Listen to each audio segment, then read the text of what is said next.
Hello everyone, welcome to the next session on SAP UI5. In the last class of SAP UI5, we talked about JavaScript.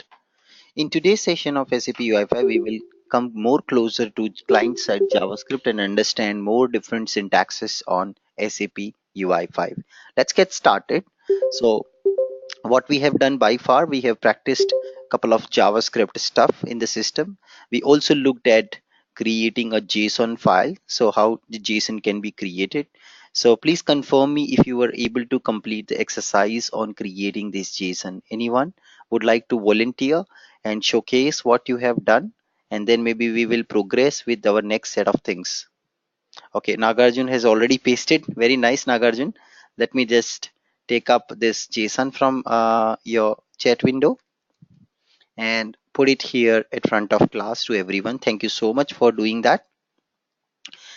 Very nice, very nice. I think this is what I was expecting, and you have done it correctly. So I can see that you have put first an array symbol, which is a bracket, and then inside the bracket we have put an object. So you can see here this is an object per employee, guys.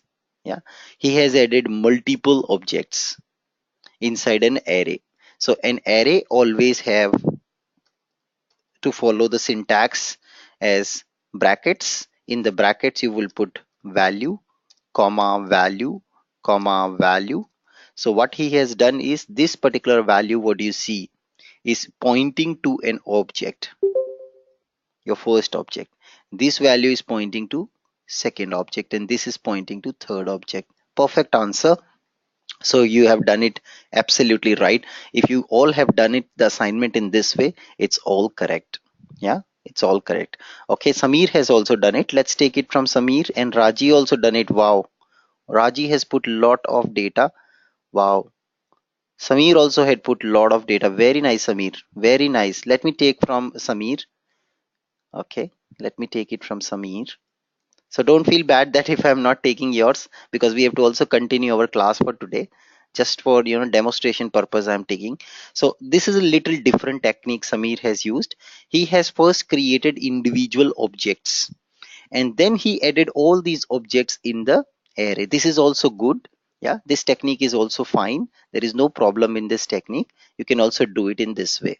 Perfect, no problem. So he has individually created first all the employees and then manually added all the employees to the array. Instead of this, like Nagarjun have done, you can also put everything inside this array box directly. This is also okay. This is also okay. Both are okay.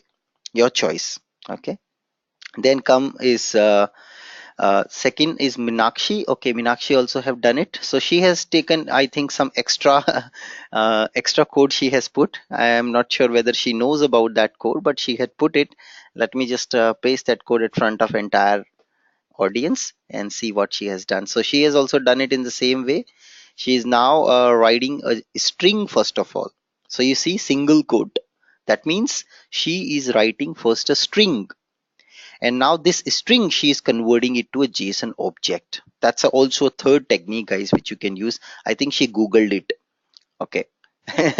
She googled it, I think. If you would have followed just my tutorial, then you would have got it.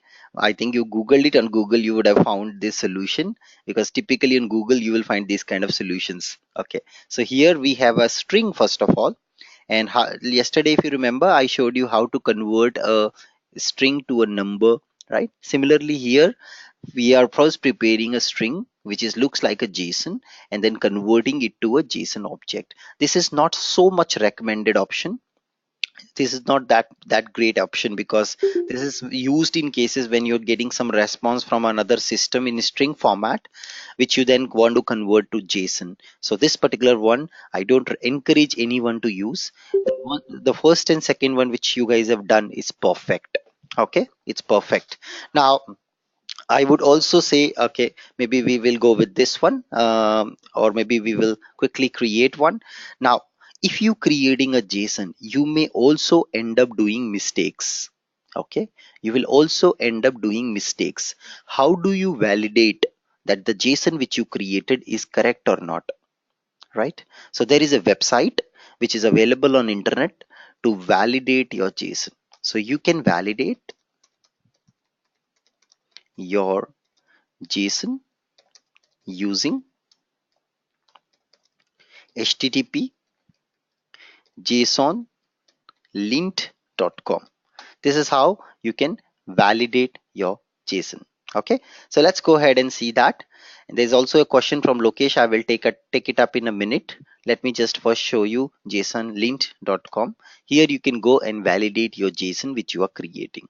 Okay, so I personally use JSON lint whenever I have to create some, ready to use JSON for my purpose. So I come here and then I first put an array, and then inside an array I will put multiple objects. So like this I will be putting multiple objects, and then I can put here employee ID,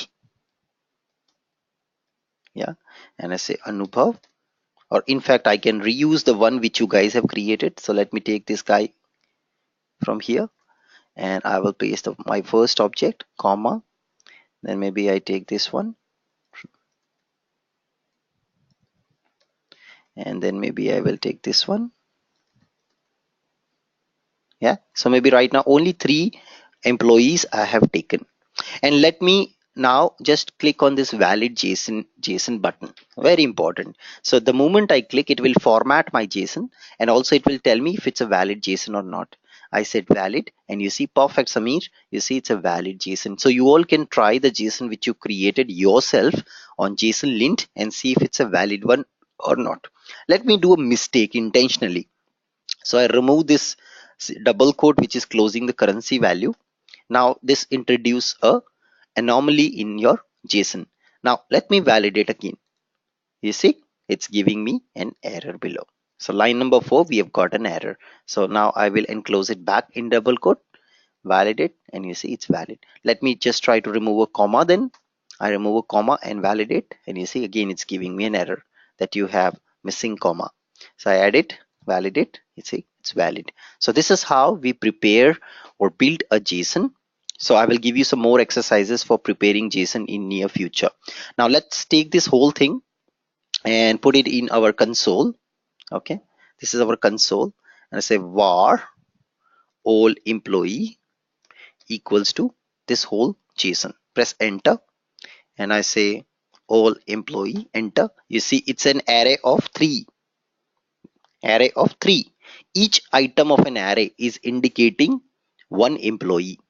Now can anybody tell me how do you get salary of Harry? How do you get salary of Harry? Anyone? How do you get salary of a Harry? So first you have to start All traversing. employee of All No, first you have to start. all employee of 1 lakh. Right. First of you have to start traversing your array. So first of all, you will say all employee of 1. This will give you the record Harry. Now inside this is actually one single object. To read a property of an object, you need a dot property name. So then you will switch to its property after getting that particular record. So all employee of 1, and this will give you just this whole line, this whole object, dot salary. That's it. This is what will be the output you can produce quickly. So let me show you on the system. All employee of 1 will give you this whole object. Now you have one single object yesterday, like one single structure. So structure hyphen field names in above, and here dot your property, enter. You see 6,000 is the salary of Harry. Yeah, got it. So let me put it in a notepad so that you all can practice this later point of time. So I'll first put our JSON, and of course it has to be assigned to variable var all emp equals to this semicolon. So semicolon means end of the statement. Then you can check out all employee.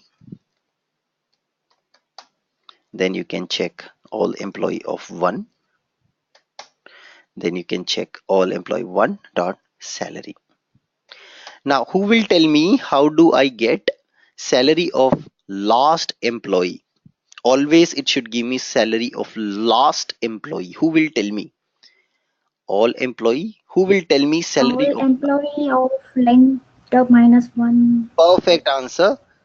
Raji, is that Raji? Yeah, yes. Yeah, Raji, correct answer. So all employee length minus 1 give me the index of the last record, and then I pump in this array, and then I can say dot salary. Enter, and voila, you see 7,000. That's the salary of Larry. Now, if I want to insert a new element, I can say all employee dot push, and then I can pick up a record from again here, which Samir have given me. I can pick it up and add that record. Enter. New employee got inserted and fire the same query. This time the new employee salary 7,000, which is last employee inserted, and you see it's giving me 7,000. Superb. Yeah, that's how you can make it work. That's how you can make it work. Correct. So let's just print this up on the notepad so that you can later on try this out. I just also put this statement for pushing up a new record,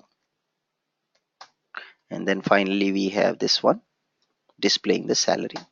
Perfect. Now let's also look at quickly one more interesting stuff in the JSON, which is how can you remove an element in from the JSON from the middle. Okay, so this is your JSON. So let's also again print all employees. So it has 4 elements now. So you can see there are 4 elements. Now I want to remove Larry. Okay, I want to remove Larry. What is the index for Larry? Anybody? What is the index for Larry? Anyone who will tell me what is the index for Larry? 2. You see it's written also here 0. It starts with 0 1 2, so it's 2. So I will use all employee dot splice function, and you see when I'm typing in the console, that's the beauty, it gives me automatically code completion. Okay, this code completion in developers term is also known as IntelliSense. There is something called intelligence which humans have. Okay, and there is something called IntelliSense. IntelliSense is what? Computer intelligence. Okay, this is called IntelliSense. This is something a new word for many of you. You might not have known that code completion is also known as IntelliSense. So when you're talking to a developer, you can confuse him easily by saying this word. He will say, what is IntelliSense? What is IntelliSense? So you can say, you don't know IntelliSense. IntelliSense is code completion, right? It's a new word. Okay, now splice, and now you can say 0 1 2 and say second item I want to remove. And after second item, how many items I want to remove? I want to remove only one item after second item. If you want to remove multiple items after second item, you can put the index here. So now this will remove starting second item, 2 more items after that. So I don't want to remove 2. I want to remove only one item starting second index. Press enter, and now you see what it has removed. Larry, it has removed it. Let's look at our array, and you see it has got 3 items. Larry has been removed. Correct. That's how you remove an element from the middle. Very important when you're doing UI5 programming. This kind of JavaScript code is very much required many times. So that's why we are doing all this. Okay, JS code 2 I'm saving. Okay, now let's move on and look at functions in JavaScript. What are all the different variety of functions we have it in JavaScript? Very important interview questions. How many variety of functions you typically have it in JavaScript?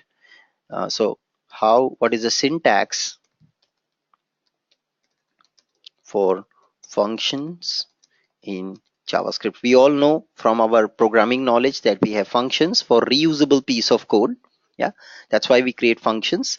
Functions always have input and output parameters, just like your function module in SAP.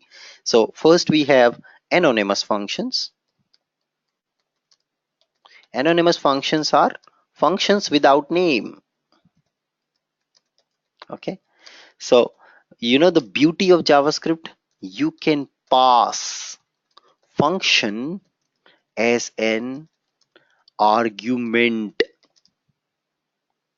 or property to another function. That's the beauty of JavaScript. So you don't have to give a name, you can pass a function right away. It creates a function, pump it into the property of another function. That's the capability JavaScript has. These functions are anonymous functions, which means functions without name. Second comes is named functions, which are actually functions with name, which can be referenced in code using function name and parenthesis. So that's your piece of code. So now anonymous function. What is the syntax for anonymous function? Anonymous function syntax is very simple. Function, if you have params, so like this you can give curly braces, and function always have return parameter, guys. Remember, it always returns something. Okay, you will always return something from function out. This return could be an array, this return could be a object, this return could be integer, character, whatever data types we discussed by far. This is what a function typically returns. Okay, second comes is named functions. Named functions, what is the syntax in JavaScript for named function? Syntax is function, and then you put function name. Remember, it follows JavaScript naming convention, what we have learned it by far. First letter is capital, next consecutive word first letter is capital. So first letter is small, next consecutive word first letter is capital. That's a naming convention it follows. That's your JavaScript naming convention. And then again you can have params, so all the parameters separated by comma, curly braces, and of course you again have a return inside this. Okay, this is how you will create functions in JavaScript. Let's create simple functions, okay, in our system and consume them. So right now I am not talking here about anonymous function, but remember, this is what I will ask you in an upcoming class. Okay, I will ask you this in an upcoming class, so remember the concept. Right now we will focus more on the named function at this point.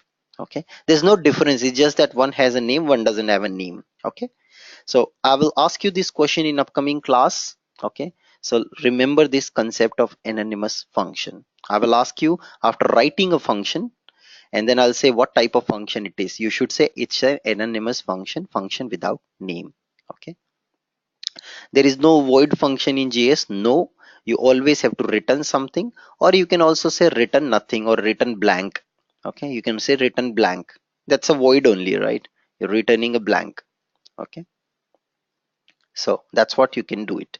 Now let me also take up a doubt. Little time, some time back, somebody posted, can we convert JSON into a JSON object, JSON array into a JSON object without converting into text?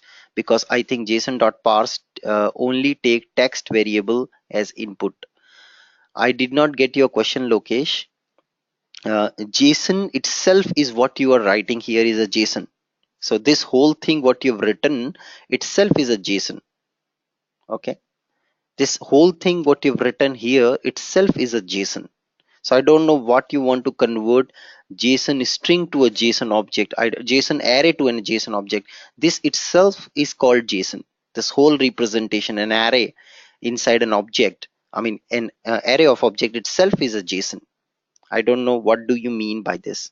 Okay, what does the JSON.parse does? Okay, JSON.parse, what it is doing here is, you can see it's a string she has created. So Meenakshi has created a string here. You see, single quote she has used. She has not directly used a JSON. She has used a single quote. Inside the single quote, she had put that content. So this will be treated like a string. So if I put this whole stuff inside my console and I say var x equals to this thing, you can see it's a string. Can you see? It's a string. It's a string. Press enter, and if I do a type of, what you get is, see, it's a string. But you know inside the string you have actually a JSON coded. So how can you obtain an object out of it now? So you can say var obj equals to json.parse, and this will then prepare an object. You see it has got an object. You can now say object dot city and press enter. You see the value, but you cannot say x dot city because x is not a JSON. X is not a JSON. X is a string. You see, X is a string. It's not a JSON. So if you want, you have a string. Okay, you have a string which you want to convert it to a JSON, then you can use JSON.parse. Is that clear to everyone? Very important indeed. This statement is also, you will see some many places people write this type of statements on SAP UI5. Okay, it parses text to a JSON object, correct? And there is a reverse of it. There is a reverse of it also. So there is something called, I think, JSON dot,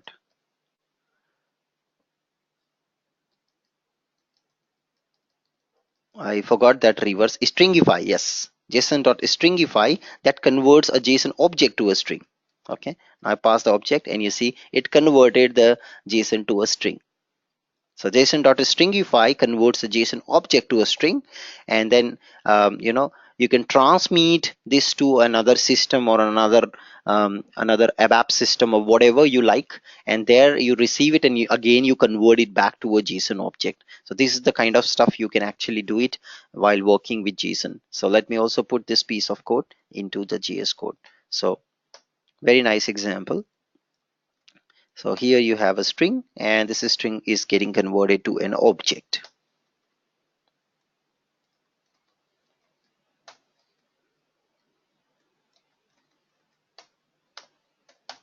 And just put the last one. And there's some more to it. Let's choose that.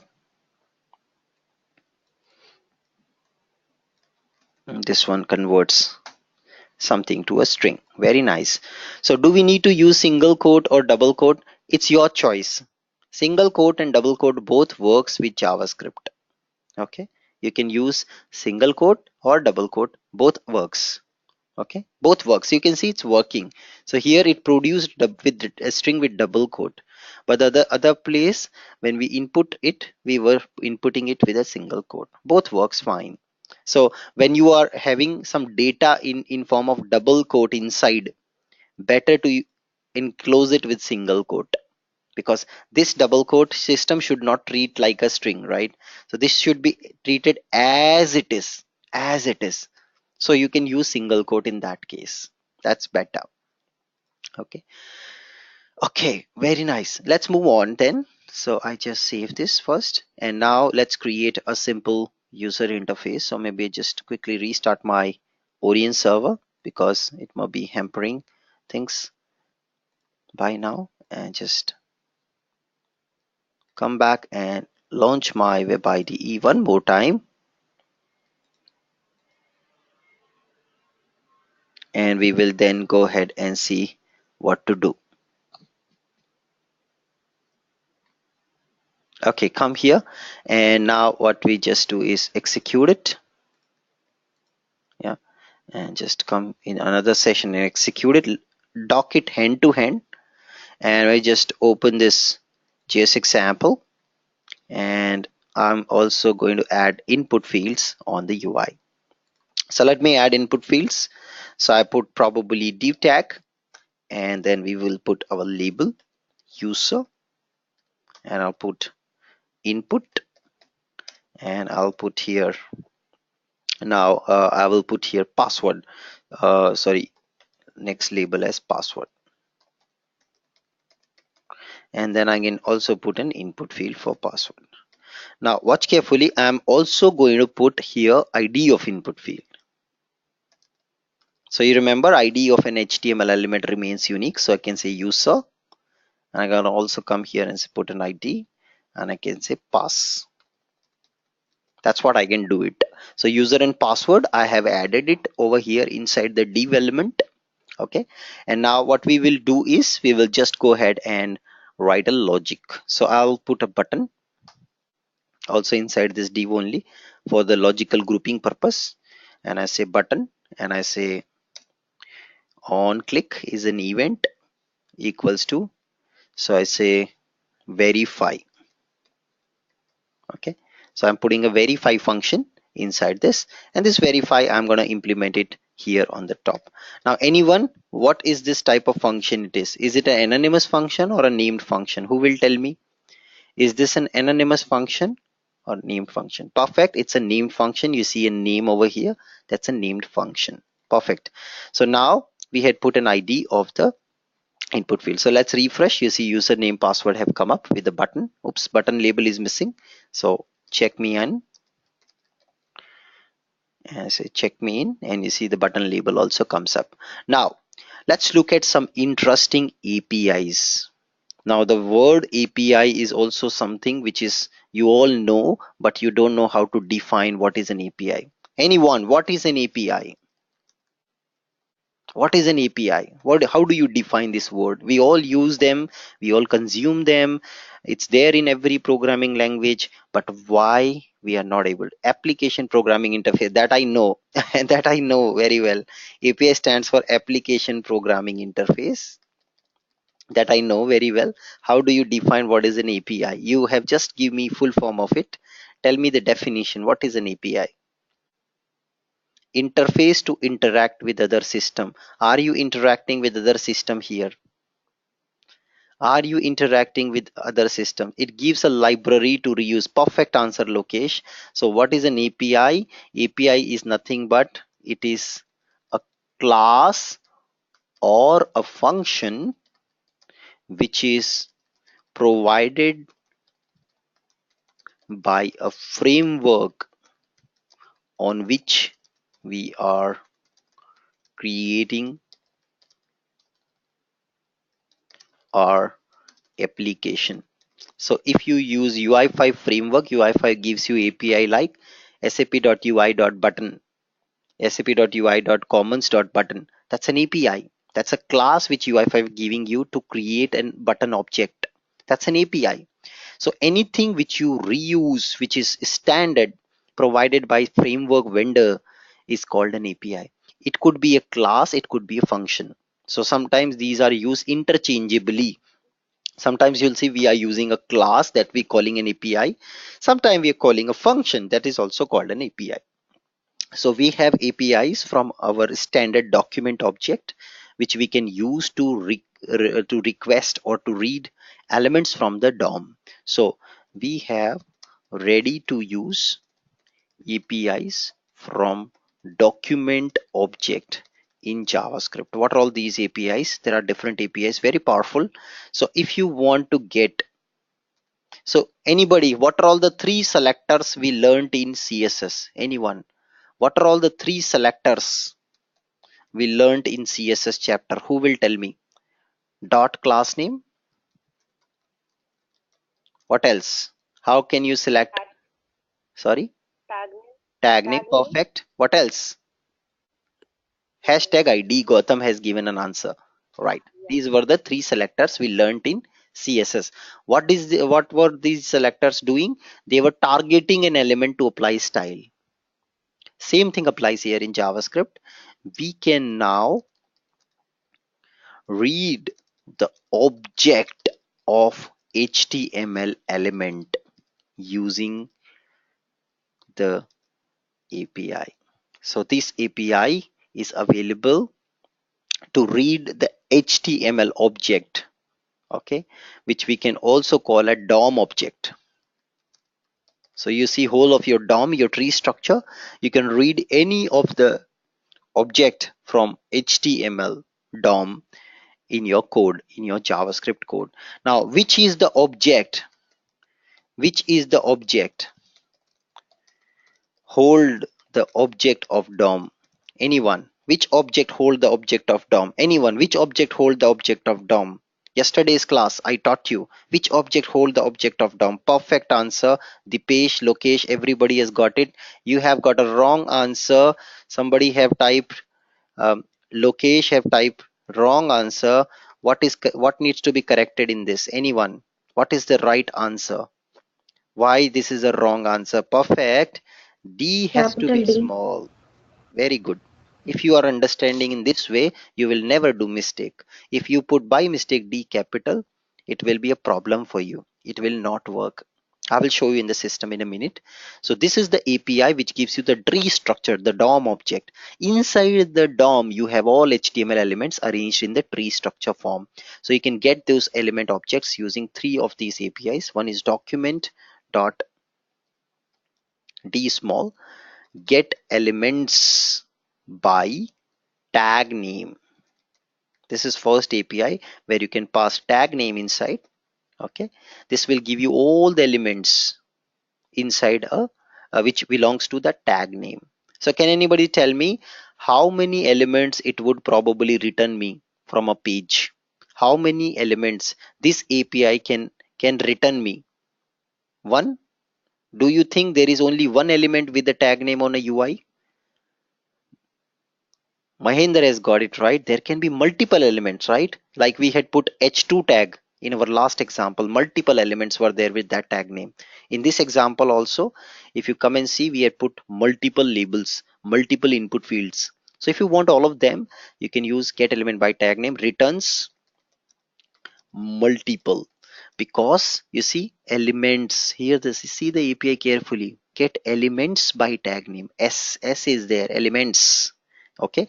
Another interesting thing. Follow now JavaScript naming convention. First letter small, next consecutive word. First letter is capital. Get elements by B capital. Tag name T capital. See, very important. If you don't follow this, it will not work. If you're doing mistake with JavaScript naming convention, won't work. If you're doing mistake with case sensitivity, it won't work. That's the only catch. After that, it's fun. After that, it's fun. You will enjoy this programming. It's one of the best programming in the world. Believe me, it's one of the best programming language in the world.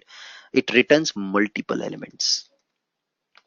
It can also return one element, because sometimes you may have only one element with that tag name. But when you want to represent multiple elements in JavaScript, which type of data type you use? Which type of data type you use in JavaScript? Array. Perfect answer. So it's supposed to return you an array. Remember, it will always return you an array.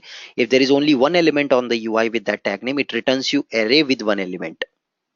Okay, array with one element it will return. Second API, document dot get elements by class name.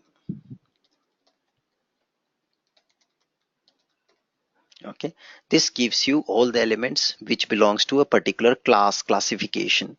Then comes is document dot get element by ID. See why it's get element? Anyone? Why it's get element, not elements? Anyone? Why? Yes, it will return only and only one element, because assumption is ID is unique on a page.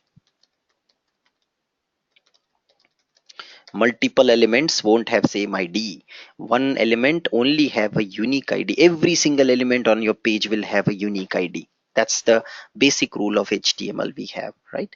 So let's go ahead to the system and experience them on the UI. So what I want to do is I want to first check the username and password if it is correct or not. Remember, I told you JavaScript can do validation for you. So let's see that. So I will write a verify function, and now I'll show you first getting the object of this input field. How can you obtain that? So you can easily obtain it. So you can say var o input. O stands for object. Okay, O stands for object. That's a naming convention. So O stands for object. So O input inp I've written inp user. You can write document dot get element by id, and pump in your ID of the element here. What's the ID of my username field? Anyone who will tell me? What's the ID of my username field? Anyone who will tell me? USR. Very nice. USR is the ID. You see the ID I have given here. USR is the ID of your input field, which is I am now supplying to my get element by ID method over here. This is an API. This is an API. This is an API which is being given by document object, ready made, ready to use an API. Just like in ABAP, you get ready to use APIs. Similarly, this is also an API given by document.get element by ID, returns me a single element that gives me the object. Now from this object, I can obtain the value. So I can say val user equals to o input user dot value. Okay, next comes is var o input password document dot get element by id, and I say password, and then I can say var pass equals to o input pass dot value. I get their values, and then I put a if condition, and I say if val user is equals to, now remember guys, that's a funda fox in JavaScript, very important funda fox in JavaScript. Let me write some funda foxes here. Very important funda fox. The first funda fox is JavaScript is case sensitive. We already saw it in the past in the previous chapters. And now in JavaScript, equals to operator means assignment, and double equals to operator means comparison. Perfect, Lokesh. Very good. That means comparison. So don't go by conventional programming like ABAP.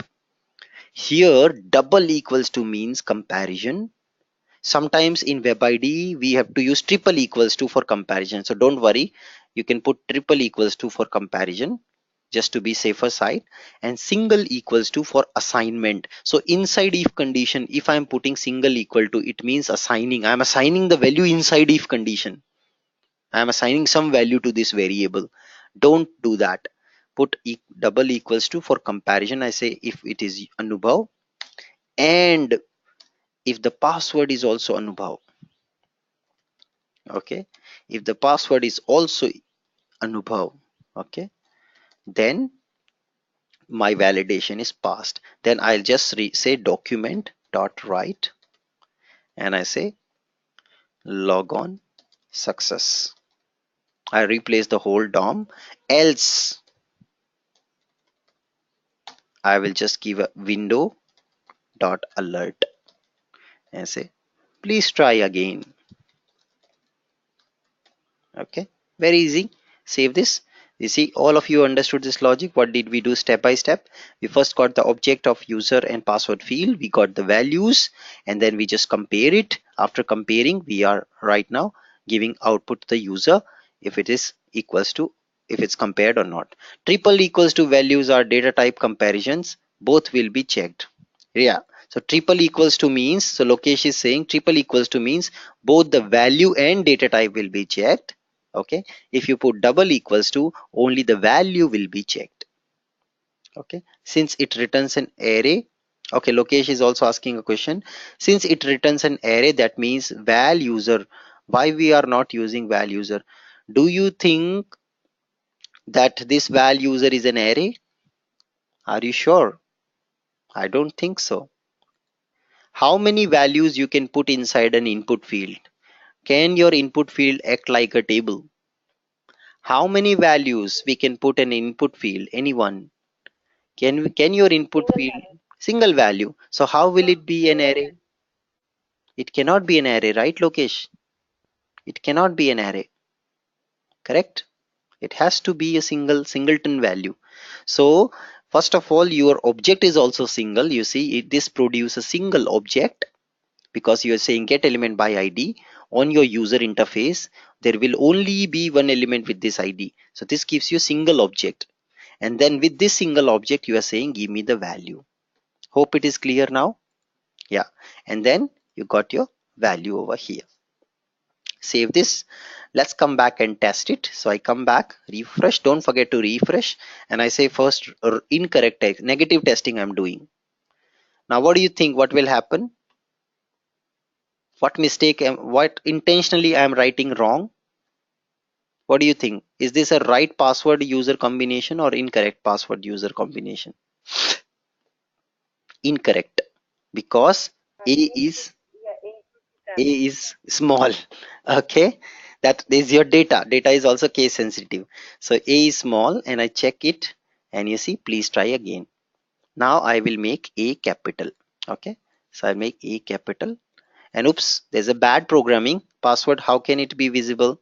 Change it. So come to the password field, put type equals to password. Save this, refresh, and now a capital, and I'm also typing there also a capital. So you not see it, but I'm typing.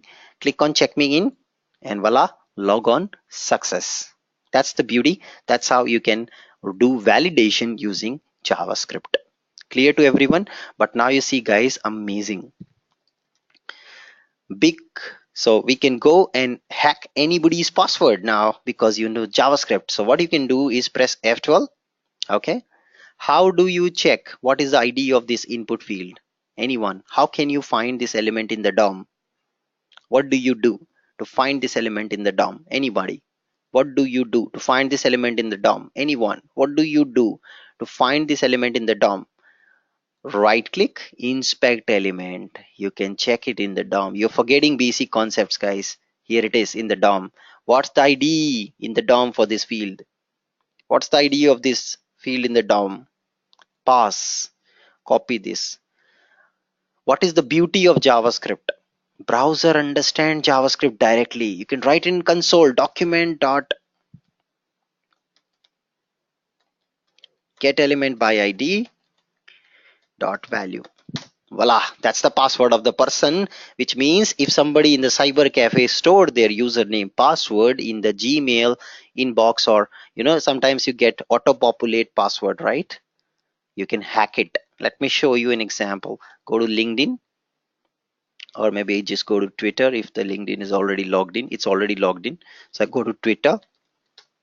So I go to Twitter account, and in the Twitter I will say Anubhav, and I say,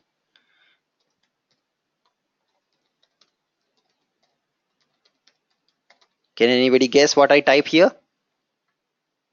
No one guess? What is the need of guess? You can hack it. Right click, inspect the element. You can see this is the element and the DOM. What's the ID of this element? Anybody? Do you see an ID of this element on the UI? Do you see an ID of the element on the UI? Maybe I can just,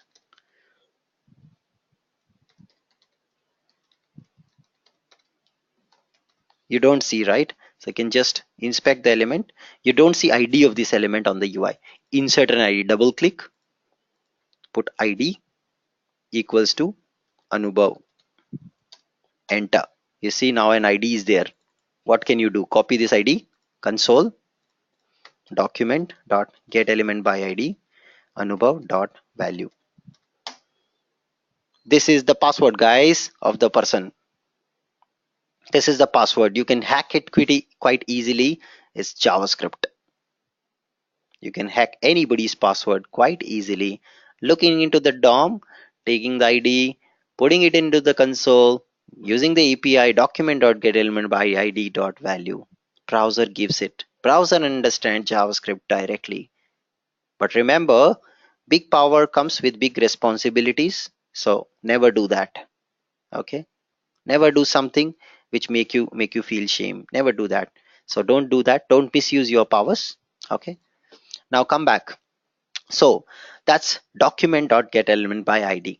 Now what if I want to make an impact on multiple elements? Okay, I want to make an impact on multiple elements. So I have to then probably make sure that something I call an API which gives me multiple elements. So in this case, now if I want to get all the input field objects, I can say document dot get element by tag name. You see, by tag name I'm getting, you see tag name n is also capital, so I've written it wrong. N is also capital, and similarly I think class name n is also capital.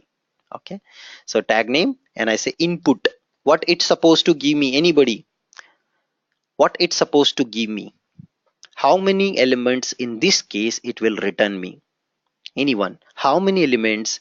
Two elements, correct? Two elements it will return me. One is this input, which is having tag name. One is this input. This also has a tag name as input. So two elements. When you have multiple elements, it comes always in an array. So you see, it gives me a collection. This collection has two elements, 0 and 1. One is user, one is password. You see, when I'm selecting, it's highlighting also. So two elements in an array. Now if you want to process all of them together, you can use looping in JavaScript.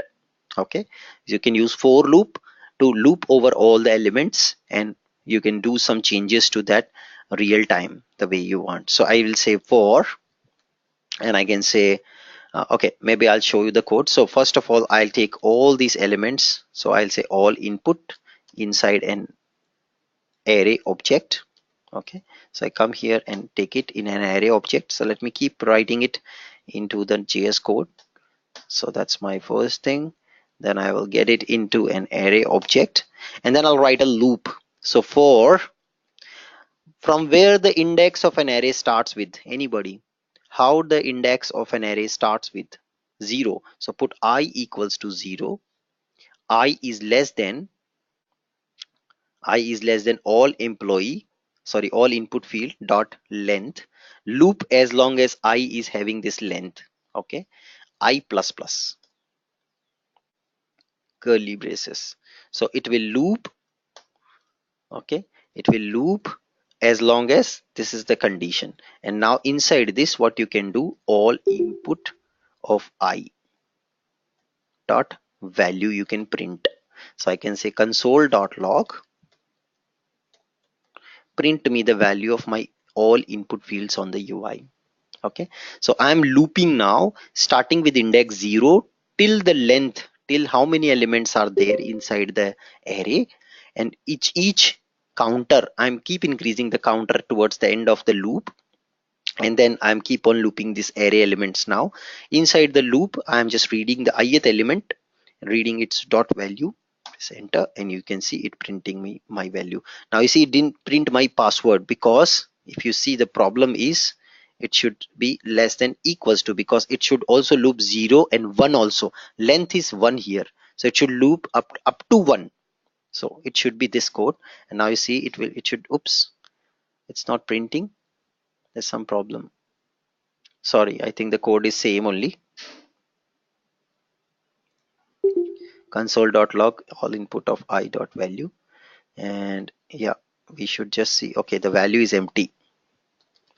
User value was in empty, guys. So you see, yes, it's printing Anubhav user and Anubhav both. So I think this code is correct. Only less than length, because length here is 2, because there are two elements in the array. Length is 2, so 0 to 1 only we have to loop. This is the for loop, guys, which we can use to loop over the array elements and print them. Now coming to the next interesting stuff in JavaScript, we can change the CSS at runtime.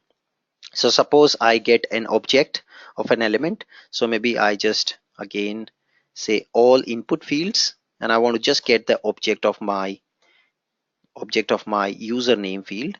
So I say all input of 0, that gives me object of my username field, and then I can say dot css, sorry, dot style dot, and I can now say, let's say background, I want to change background color, I want to change background color to red. And you see what happened, the background color of my input field changed to red color. So object of the HTML control dot your style property dot the property value you can put. That way you can change the object. That way you can change the object CSS at runtime. That's what JavaScript is can also do. It can help you to change the CSS at runtime. Okay, it can change CSS at runtime. Clear? Now remember, guys, one very important funda, Fox. Document dot get element dot dot dot, which means all these APIs always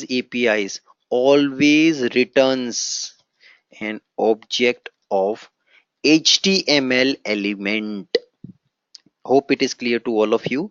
Again, it's just a repeat that this API always gives you HTML element object. Okay, it gives you HTML element object to you. Clear, right? This is what it gives you, HTML element object. Now let's do something more interesting. So I will come back and try to launch the previous example which we had for boxes, and try to show you something more, even more interesting. So I'll go back and try to launch HTML day 2 chapter. No, not here. Maybe, yeah, HTML day 2 only I want to launch. So I say HTML day 2, And you see we have three boxes back to back. Now my requirement here is to change the background color of all three headers, all three boxes on the top.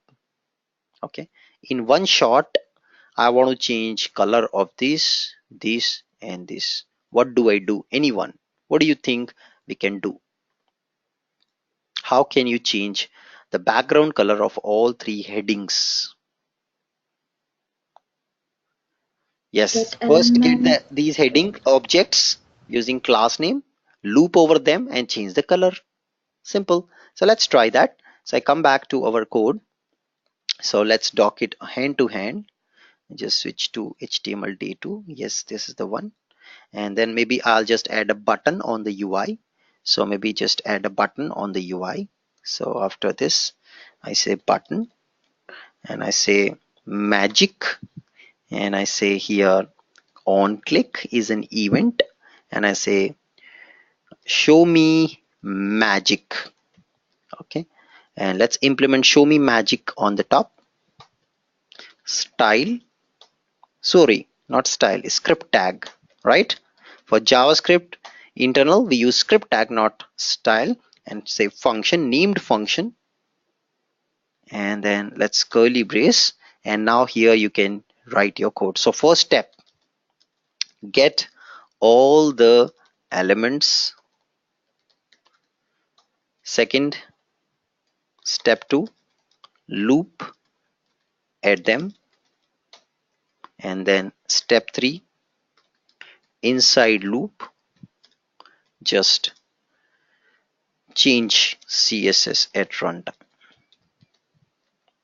Let's try this out.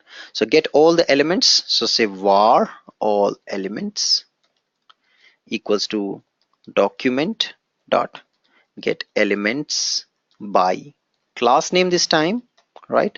And just place that up. So what's the class name of all my header? It's box title. You see here the class name for every heading, it's box title. So use box title, copy this, put it here to avoid any typos, and now we can loop over it. So we can say for loop, never copy paste the code guys. I equals to 0, I is less than all elements. You can do control space, it's not working in here. Elements dot length, and then I plus plus, curly braces, and that's my code for looping over all the elements. Just for little bit of formatting, make it look nice. Yeah, this look, make it look nice. Yeah, and then I can say all elements of ith element inside the loop, take me ith element dot style property, and say background color C is capital because case sensitive, and I say I'm changing it to pink color, and that's it. Inside the loop we are changing the color, and magic happens. Let's save this and test this out. Refresh the page on the right side.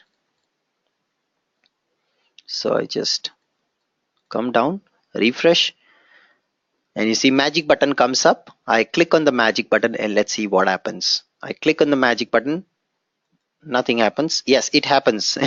Okay, so it took some time, but yes, it happens. You see the background color of all three got changed. I want to also change the font color, so I can say all elements ith element dot style dot color, and I want to make it white.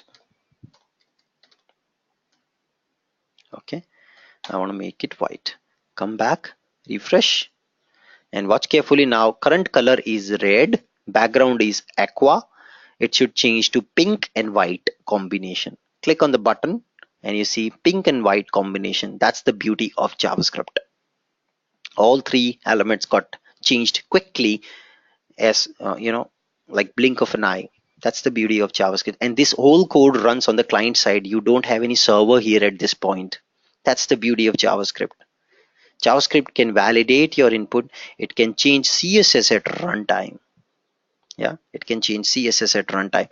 Now the question comes, how can we debug? Because now it's a programming language, you can debug this, right? you can debug this. So press F12, and in the F12 you can go to sources, and now you can press Control O to find out the file. You can find your file here. Control O, HTML day02. Here is your HTML file. Yeah, and now you can see this is your JavaScript code. Show me magic. You can put a breakpoint, line number 12. I had put it, and now click on the button. But before that, let me just refresh. Breakpoint remains set, you see on the file, and I can say magic. You see color is still old one.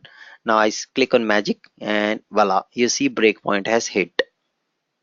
Now you can just go step by step and debug this. So press F10. F10 is one step.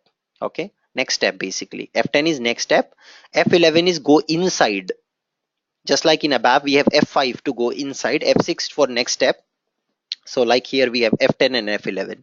So F10, it now gets me all the elements. So you see, when I just hover on all elements, it has given me 3 elements. Now it will loop over these 3 elements. So it comes down. Yeah. And now you see it has got the first element object. Zeroth index is 0. So it will get now the first element object, and then it will change the background color of that first element. Yeah, so you can, okay, you cannot observe it right now. Let me just do an F8 to execute it. Refresh one more time and show you properly. So watch here on the top. Okay, I can't, let me reduce this. Yeah, now I can show you. So magic, I click on magic button, and you see breakpoint hits F10, and now you see it gets the first element. So now in this loop pass, for 0th element it is changing the background color to pink. Watch here on the UI. I just execute this F10, and you see the background color got changed to pink for first element. I again press F10. Now what it will do with this F10, anyone? Here is my breakpoint. What it will do now when I press F10? Anyone? What it will do next when I press F10? No, it will just change the text color for the 0th element now to white. That's my next statement, line number 17. Press F10, and you see it changed to white color. Now it goes to the next loop pass, and it changes for the next one. And you see, this is how you can debug your JavaScript code completely on the client side. This is client side JavaScript. That's why it's running in the browser natively. Browser understands JavaScript directly. That's the beauty of it. Browser understand it directly. Yes. So let me also quickly note down the shortcuts. So maybe some of you are confused. So I just put shortcuts here. F10 to go to next step. It is equivalent to F6 in ABAP. F11 is like go inside. So which is equivalent to F5 in ABAP. F8 is F8. Okay, in ABAP, whatever F8 is, same F8 is here.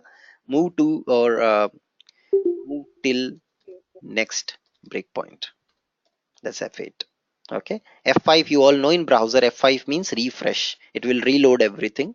So don't use F5. So F11, F10, F8. That's all you have it. Okay. Now there is also called Shift F11, which is equals to move out of the current method, which is F7 in ABAP. Okay, that's a F7 equivalent in JavaScript in from ABAP. Yeah. So these are all, this is how you can debug your JavaScript code. Hope it's clear to all of you. How can we debug JavaScript code? So last is how can you dynamically modify the DOM? Okay. So that's something which is not that important, but it's also good if I can show you. How can you place a breakpoint? Again, I'll show you. Press F12, go to sources. Okay. Go to sources, find the file, use Control O, search for your file here, click on the file. You can also go directly on the left side you can see all the files. Yeah, so you can find the file localhost, and this is your file, HTML file. Yeah, now go to the function and just click on the line number. Breakpoint will be set. Now remember Fundafox, breakpoint will only and only hit when console is open. Fundafox. Breakpoint will only hit when console is open. You can have hundreds of thousands of breakpoint. It won't work out until the console is open. You see, doesn't matter. It will only and only open breakpoint. Debugger will only hit when console is open. Otherwise, it won't. Clear to everyone? It will only hit when console is open. Otherwise, it won't hit. Now, in above, we have a concept of hard breakpoint, which is called break hyphen point. In here, we have something called debugger. This is also hard breakpoint in JavaScript. You can put debugger statement and it will hit that particular it will hit your debugger into the code whenever debugger statement arises. Okay. Now there's a question here. Is there any hard breakpoint? I already answered that just now. So we can put hard breakpoint using debugger statement. Can I change the value of the variable in debug mode? Yes, you can, Lokesh. So let's come down and I want to now maybe press F10, F10, F10, and I don't want now the pink color for first element. So I copy this piece of code. I go to console and now I can put the code and I can say black. Enter. You see the element have changed to black color background. I have overwritten the value into the code. So that's possible, completely possible. You can try out, you can also evaluate expressions. So you can say all elements, I want to just check out what's there inside this. So come to console, put your all elements, press enter. You see all element is not defined, there's some problem. So you can always do that. So I think I'm out of the method call now. That's why it's not doing it. So I think it's already out of this. So some problem. Maybe I'll try one more time. Magic. It should hit. Okay, there's no breakpoint now. So I hit a breakpoint. Magic. And it has come now. So I press F10 and now all elements have been populated. So I can come and evaluate all elements here. You see, it has got 3 div boxes, box titles. I can evaluate it. I can evaluate. Remember, this will only work when you are in debugger, because otherwise if you are just simply out of the method, the scope is no more there. So this all element were having scope. It was a local variable for your method.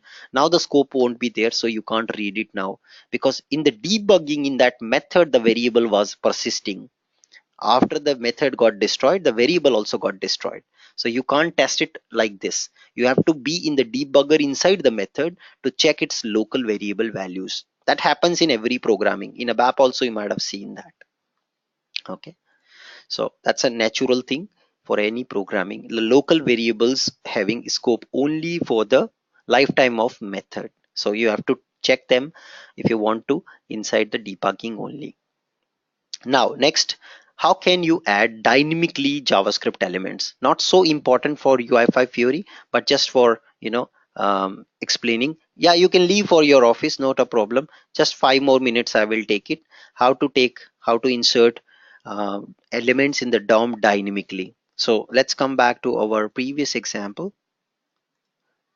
I want to just give a logical close to this unit, guys. That's why just extending it for 5 more minutes. Okay, then comes his GS example one more time, and I want to dynamically add UI element on the UI. So I want to dynamically add something on the UI. How can we do it? So let's see how can we do that. So I come back and here we go. And now I want to add an element dynamically on the UI. So I add a button first of all, and I say on click equals to add UI element.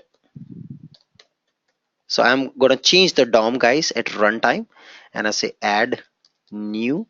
And what I'll do is I'll also put a div element with an ID. So I say let's say content. Okay, I say let's just say just div ID is content. Now what I'm going to do is at runtime, when I click on the button, add UI element button, I want to add a new h1 tag inside this content area of div tag at runtime. So let's write this function, and I'll show you first creating a new element from scratch. So dynamically I'm creating an element. So I say my element, or my brand new element, or my new element equals to document dot create element h1. And if you are not sure if this is a right API you are using, press F12. You are already in the browser. You can say document console dot create element. You see there is an API. Same thing I've used. It will create an h1 element for us. Okay, after creating this element we have to insert some text inside this. So we will create a text node, document dot, and I don't know the API name, so I can again come here and say document dot create text node, and I can put now some text inside. Wow, this will create a text node for me. Okay, so document dot this, and I'm creating a text node called wow. Now what I'll do is I will use this element and I say append child. I'm just adding, remember it's a tree data structure guys. It's a DOM, it's a tree data structure. So you will have parent child relationship. So I'm adding text node inside the newly created element. And now what I'll do is I'll get the div element access. So HTML element, which is already there in the system, dot get element by ID and content. So just now if you remember we created a DOM element called content. So you can see it here. So I got its object, and now I'll say HTML element dot append child, and then I will pump in my newly created dynamic element inside the content area. Save this. This is how you can add dynamic elements to the DOM. Let's refresh the code and check it out. So I say add new. You see wow is getting added to the DOM. Yeah, wow is getting added. Now I want to make it little fun. So what I can do is whatever username I type here, I want to add this username as a new element in the DOM. So I do that instead of hard coded text. Now what I'll say is document dot get element by ID, and I can pass in here my username field and take its dot value, and that's what now goes as a value for my text node which I'm creating on the user interface. Yeah, come back, refresh, watch carefully. Now I say Spider-Man add, you see Superman, Robocop, Krish, Chota Bheem, Doraemon. You see everything is getting added inside this. So that's how you can dynamically manipulate the DOM using JavaScript. Now there's an exercise for all of you. What you need to do is you need to show me dynamic manipulation. So create a table with fruit names and color of the fruit. Okay, add two input fields on top of table with an add button. On click of add button, the fruit name will be added to table. That's what I want. So just two input fields quickly, fruit name and fruit color, with a clickable button next to them. Call this as an add button, and then when you click on add button, and whatever you typed in the input field here, click on add button, it should get appended to the table here inside. Okay, that's what you should do. Clear to all of you what exactly is required? That's an exercise which will clear all your concepts what we learned today. This will cover button click functionality, reading the elements with the DOM, appending elements into the DOM dynamically, all that will be clear. All concepts will be clear with this exercise today. So please try this. Okay. And let's see who can send me solutions by today evening. Solutions will only be accepted on the same day by evening, not next day. Okay. I will not even review solutions if you're sending them next day. Okay. Naming convention started with uppercase. No, never start with uppercase, always starts with lowercase. Okay. If I do a mistake, just inform me. I may also do mistake. So be careful. Never start with uppercase. Yes, you're right. You should put O. And yes, here I have done a mistake. So I'm correcting it. Clear? So that's what I have corrected it now. I'm trying to practice in online but not able to execute. I'm not sure what you're not able to execute. If you can unmute your line, Suresh, and confirm what is that you're trying and what is that not working, maybe we can have a look. I didn't get you. Yes. Yeah, Anubhav. Yes, yes, tell me. I'm sharing my screen. Yeah, let me give you One the second. presenter rights.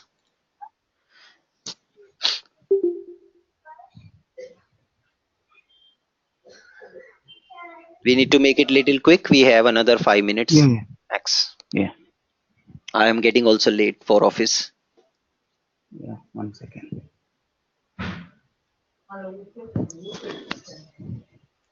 Yeah, able to see? Yes, yes, yes, please. See, everything you're writing in Yeah. capital letters. That's also bad programming practice. Okay. Okay, but anyways, yeah, you can proceed. Let's run this. What it says. Nothing happened. Nothing happened. Don't worry. Okay, another interesting point here I can see is your .html extension is also in capital letter. Okay, can you quickly create a new file?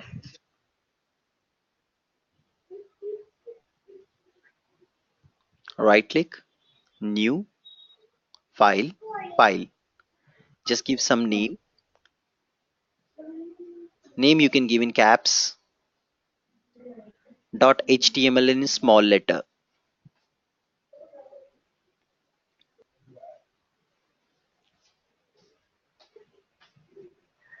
Press OK. Just add HTML tag. Fast, fast, fast.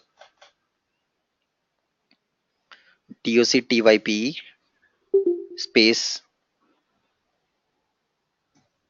Samir is saying what is the shortcut to set code completion of HTML ending tags? I don't know.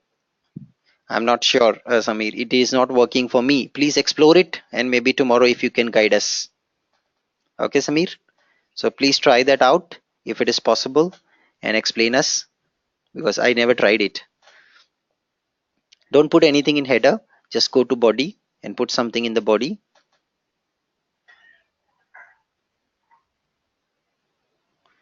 Yes.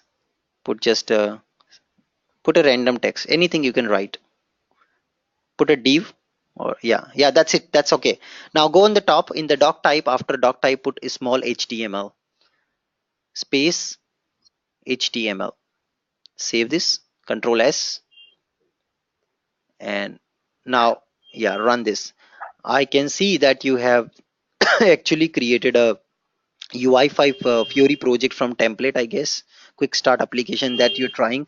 No problem. Right click on your file, my JSEXP HTML. Okay. Go to project settings. Project settings.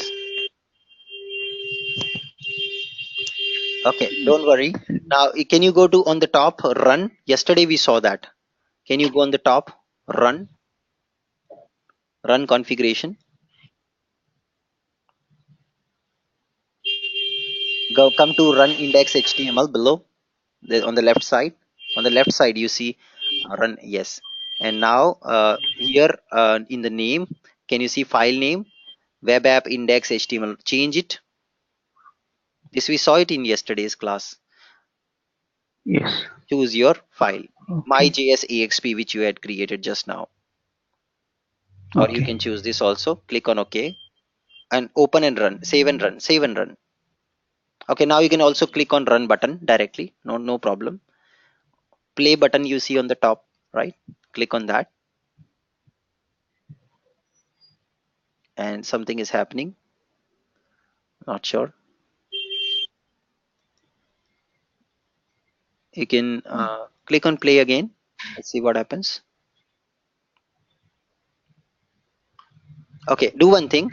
Right click on quick start Okay. application. Right click on quick start application. On the top, the folder. You can you can okay. Right click. Yes. Run. Click on run. I guess the pop-up is blocked on Anubhav. Yeah, its pop-up is blocked. Yes, you're right. Can you go on the top right corner of your page? Top right corner of the page. This was also thing which have come in our first class when we were setting up Web IDE. On top in address bar, can you Okay. see there is a button over there near star? Near star on top. Again on top. Yes, yes. Click on that, please. Okay. I'll always allow. Thank you so much. Done. Yeah. Now you try. Click on run button. That's it.